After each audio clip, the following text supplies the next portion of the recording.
Hi, I'm Brittany, and this is Oddly Specific Acres, and I decided I'm going to start doing some more videos showing just things around the property and our journey with our little hobby farm here, and especially stuff with the horses. So, if you are not familiar, this is Naru. Naru's the mare, the buckskin you're seeing there, and her foal is a little filly named Ezri. These are both, well, Naru is a registered quarter horse. Ezri will be registered. I've sent off her paperwork. We just gotta wait for it all to get confirmed. Her sire is named Dynamic Breeze. And in the background, the bay you're seeing there, that is Maya. Maya is also a registered quarter horse. And you can't really see her really well, but behind her is Mystic. Mystic is just an auction pony that I got.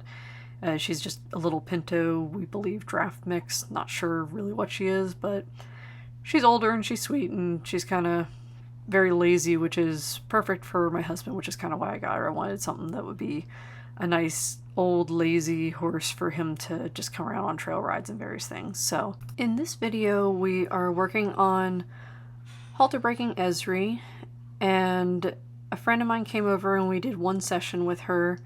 I know a lot of people do this early on from birth.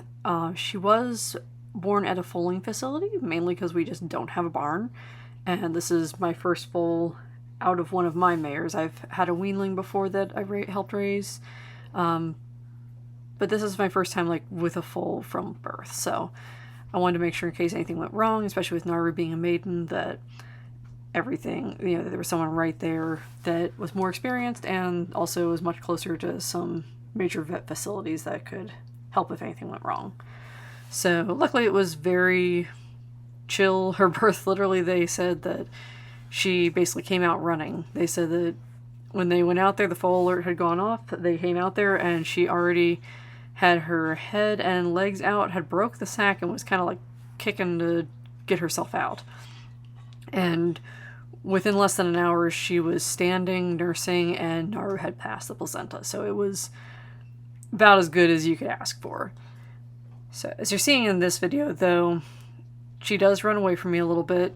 She's a little spicy, and that's because we were originally going to do this more towards like a Liberty thing, where I like the idea of Liberty training. My main issue with it is that I think that not everything can be at Liberty. For example, if there's a medical emergency, it's not at Liberty. You gotta deal with whatever you need to deal with. That said, I still think that some of the general premises and a lot of the ideas are really good. So I wanted to kind of allow her to just get used to us and build confidence, and then we would just gradually work on things and start haltering her. And then she came up to me one day with her ears pinned and then turned around and tried to kick when I gave her a butt scratch because I misread her signal. Totally on me. But from there I was like, okay, clearly we're going to need to do more. So I had a friend that has much more experience come over. She helped me catch her. We got a halter on her. We did one session of halter breaking. It went very well. And then from there, I decided to give her like a couple days to chill. And then, of course, we got the smoke from the the Canadian wildfires came down. So we obviously weren't going to be doing anything that was going to even remotely cause elevated breathing during that time. So this is our first day back with it. And you'll see throughout this video, we actually don't get the lead rope on her. And reason for that, I decided that she was just not having it, and I wanted to have a better session. So I wanted to instead just focus on trying to get her to touch my hand. So throughout this, I do a couple little things to try to get her to touch my hand. A lot of it is based on me loving on Naru, so that she sees, mom's not worried about being loved on, and eventually putting my hand in spots where it's close enough to her snoot that she might get curious and give it a sniff. Now later this day, we do get a halter on her, and I do have that video, or at least some of it. My husband recorded it, so I tried to do it with the GoPro, but it was just like turning itself off, and the battery didn't seem to be low, but I think it's just the SD card was like not full, but getting full enough that I guess it just kept auto-turning itself off.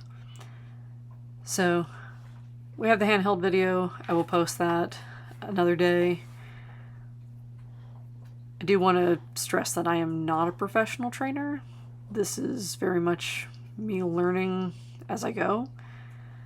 And I'm sure there's people that are going to criticize various things I do, as, you know, you could do with any professional trainer. See there, she gave me a tiny sniff. Not a lot, but a little bit. And what I do when she does is I take my hand back afterwards. So that way it kind of is like, here's a thing you might be interested in, or we're going to take it away from you. So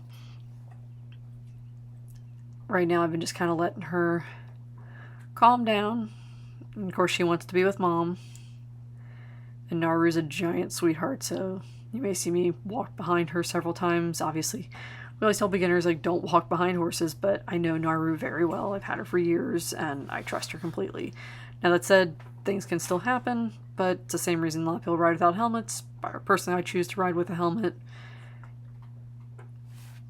Let's see, this is, you can't really see it here, but I'm just kind of sneaking over, and I'm putting my hand on Naru to kind of make it more like, hey, there's this thing that's touching Mom. It's an interesting part of Mom. Why don't you give it a sniff and see what you think? I'll tell you a little bit about Naru, too. Naru is, as I said, a registered quarter horse. She's mostly reining bred. She is out of BH Smokin' Prize. I think that's how they pronounce it. It's spelled like Smoke King Prize. Like the word smoke, then the word king, then the word prize, but prize is Prise, and it's all like one word, and the BH is separate. It's like BH space. Anyway, and her sire is CFR Centenario Wimpy, who is by Wimpy's Little Step, and out of Miss Hollywood Whiz, and of course Miss Hollywood Whiz comes down from Topsail Whiz, and the dame is Don't Question Done It, which of course Hollywood Done It, which for me, when I found out she was descended from Hollywood Done It, I was super excited. And most people probably in today's reining world don't care that much, but for me, I just grew up with Briars, and my favorite Briar always was Hollywood Done It. And so to have a horse descended from him was a big deal for me. But her dame, BH Smokin' Prize, is by BRH Enterprise, who's a very famous reining horse, so she's very, very well bred. And the sire for Ezri, as I said, is Dynamic Breeze. Dynamic Breeze I picked because of the fact that, oh, and here, let me pause to tell you that she kind of walked into her mom's lead rope here and was, you know, pulling back with it. As you can see, Naru's not freaking out, but she's just trying to adjust to make sure that she could get out of there. So while she's taking a trip to the milk bar, I went ahead and got Naru's lead shortened up a bit. And I know someone's going to look at this and be like, you shouldn't do that to the panels. Yeah, you normally shouldn't, but I'm also not training Naru in this. Naru's very well trained. She stands really well when tied. And I could very easily, if I needed to, undo that knot if there was like a real problem. But I didn't anticipate any issues. And again, I know this horse very well. So, shorten up her lead here. And then back to talking about Dynamic Breeze, which is Ezri's sire. So I picked him for a couple of reasons. One, everyone I know that has horses descended from him has talked about just how sweet and easygoing they are and how easy they were to train. I will say that from what you'll see in the next session, where we actually get the lead rope on Ezri and work with her, she learns very, very quick. So I think long term she's going to be just a phenomenal horse. We just got to get through this little baby phase. So here you see this is a good example of got the hand on there and she does a sniff.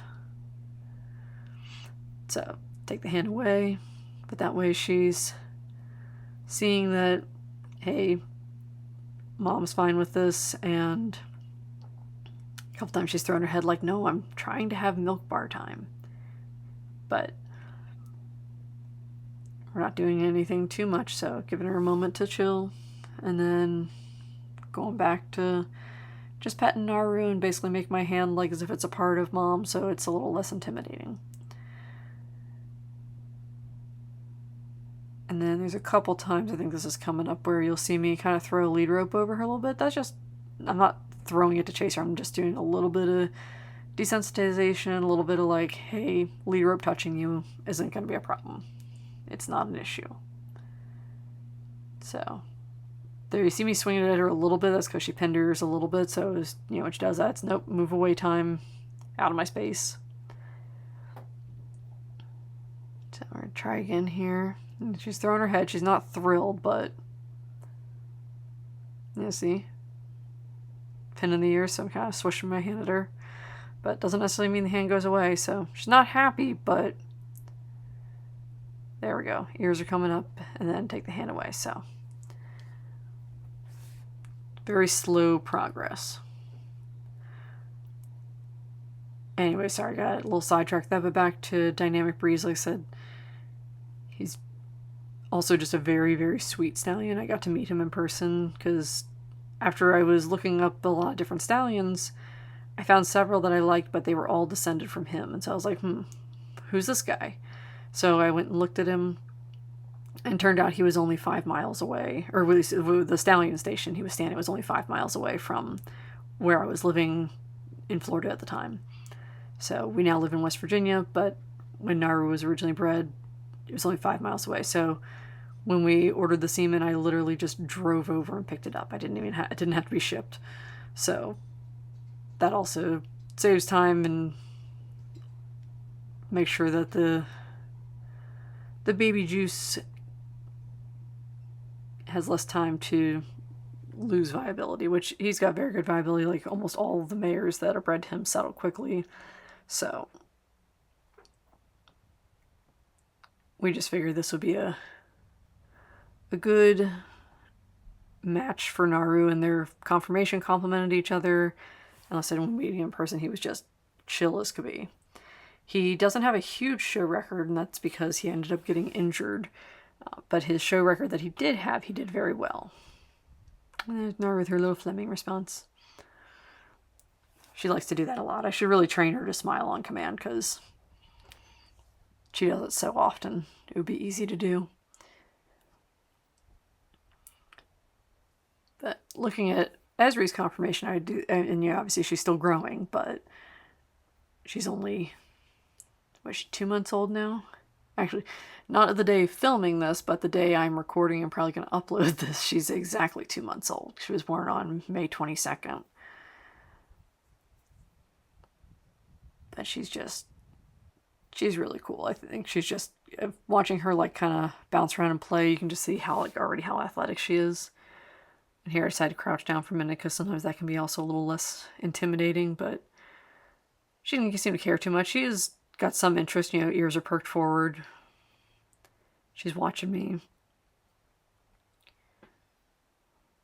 But she's going to be, I'm hopeful, a reining horse. If not, we'll just do ranch, but I think she's going to be really good, like, all around. Her sire's 16 hands. Naru's about 15-1-ish. I actually haven't put a stick on her in a while, and I forget what she was when I originally got her. I mean, not that she would have changed in height since then, but I just can't remember the exact height of her. But it's around 15-1, so I'm hoping Ezri will be 15-2 to 15-3. Like, that would be a real good size. And then just a little bit about the horse behind her, Maya. Maya is a barrel horse, so she's very barrel bred. And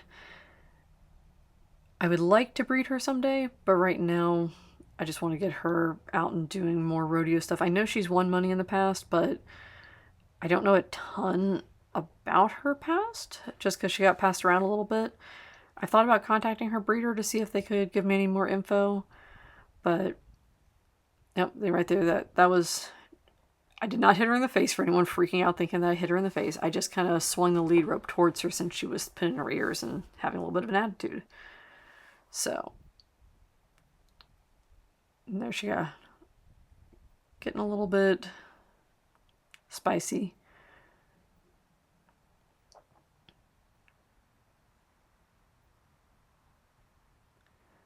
But she'll calm down in a moment.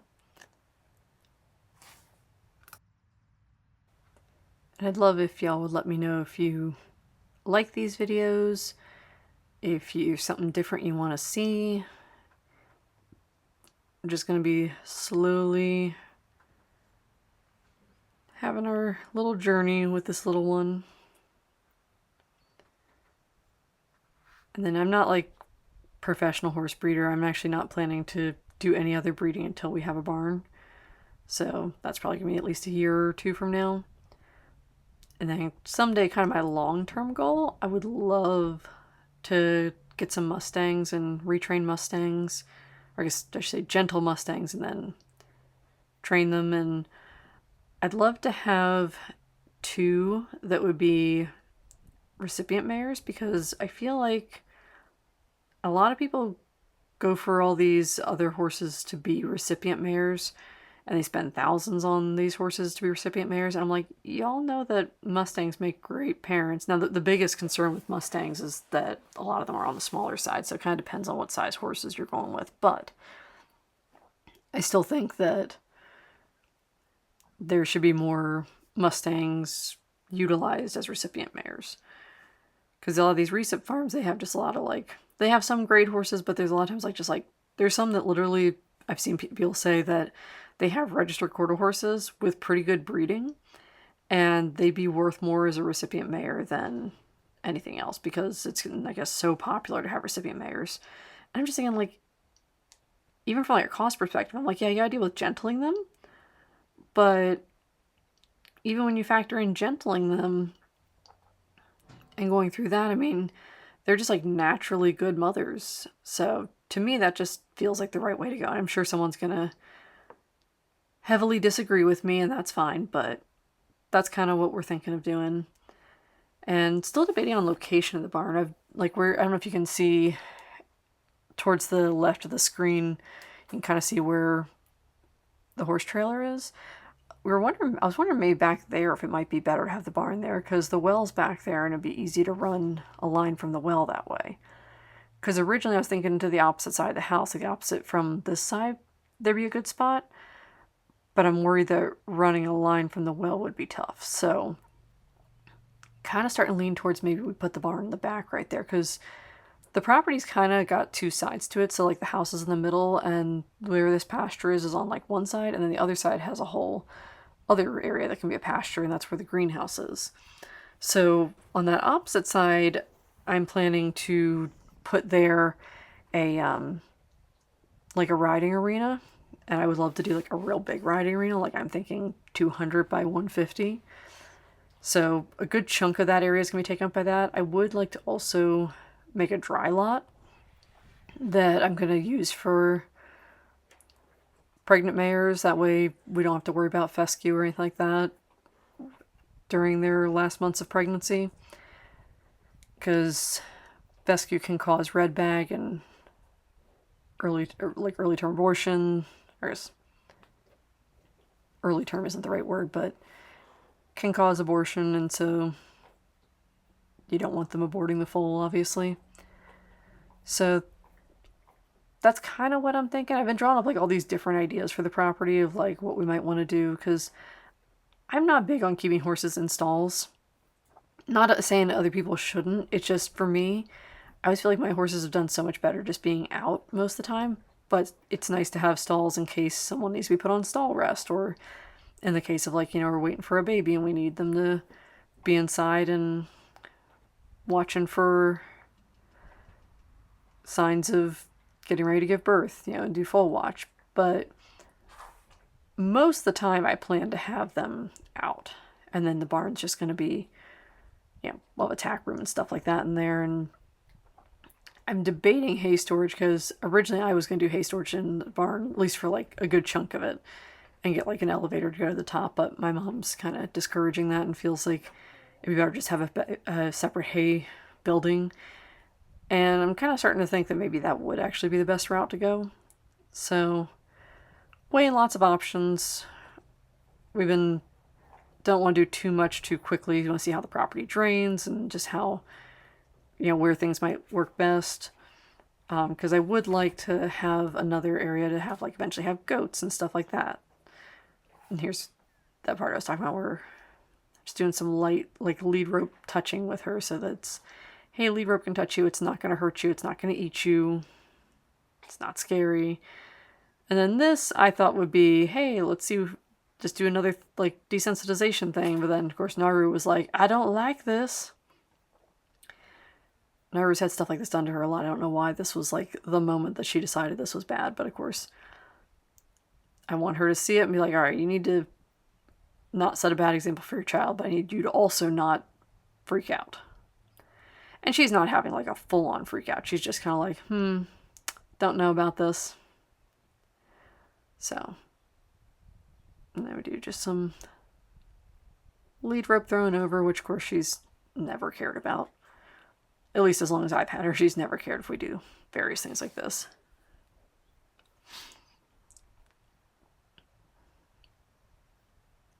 But so we're just turn around and see where the nugget ran off to.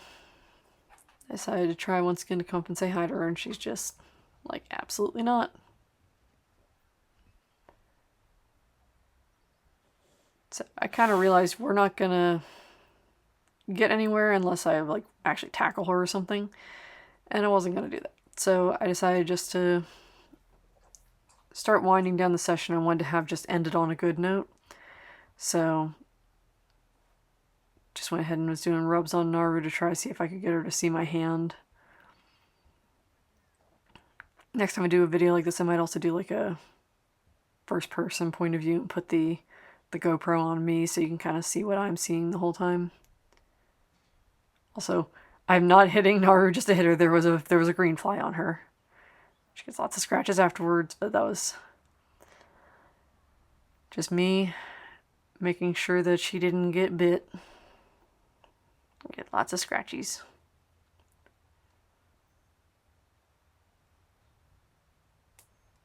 And see if we can just get one more good touch. There we go. That was a really good one.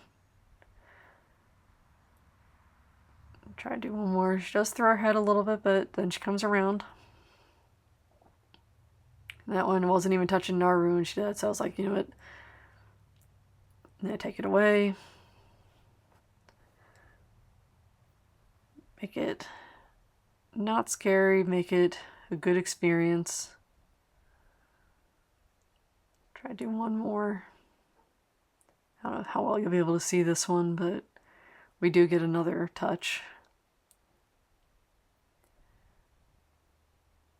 She's always very hesitant with the touch, but then once she does it, she's like, okay, this was fine. So just building some confidence and trying to end on a good note, make this a good experience for her.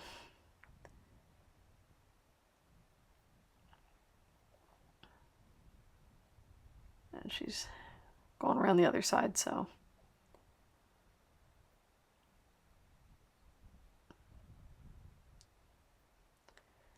I'm just petting Naru here. I'm not even attempting to touch Ezri at the moment.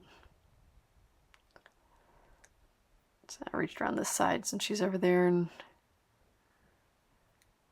got another little touch out of her.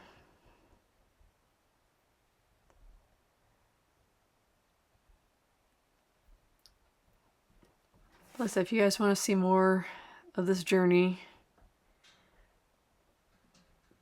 just leave me a comment, follow, do all the things.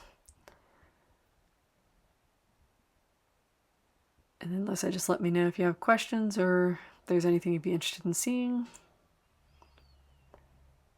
And also what I'm doing here is I'm just tying up the lead rope so she has more time to kind of sniff it and whatnot. And yes, I'm well aware this halter's way too big for Naru. I just grabbed a random one just to temporarily keep her in there.